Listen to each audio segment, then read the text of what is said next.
teacher, when we teach children, what we see is children are a mirror of their families.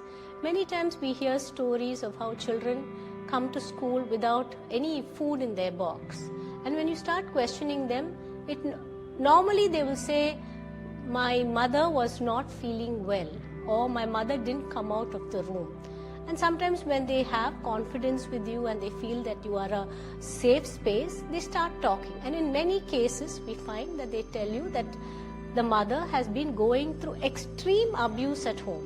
And when we talk about abuse, it's not only physical abuse, mental abuse. And here when we talk about mental abuse, it could be putting down the person in front of other family members. It need not be only the husband, it can be the whole family into which she's married to. And this definitely shows on the child. Sometimes you pick up behavioral changes in the child. Suddenly the child will become very aggressive.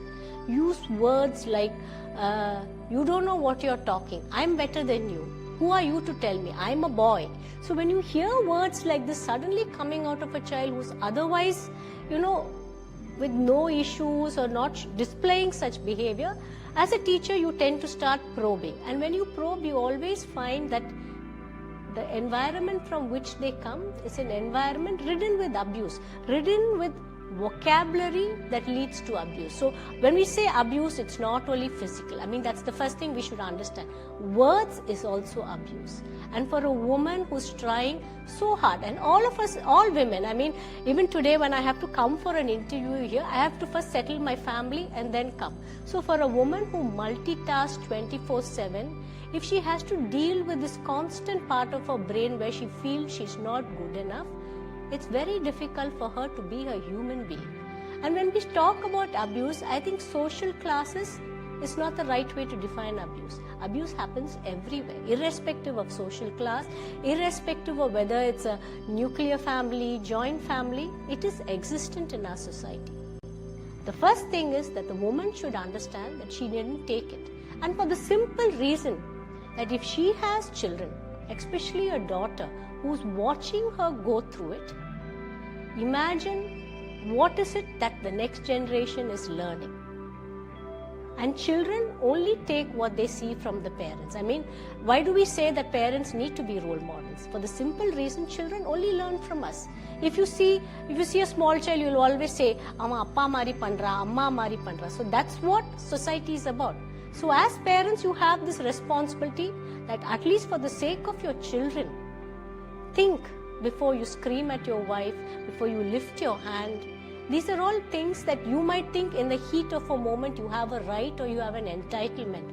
But if somebody else is watching, how do you then tell them that that is wrong and this is right? It is never right.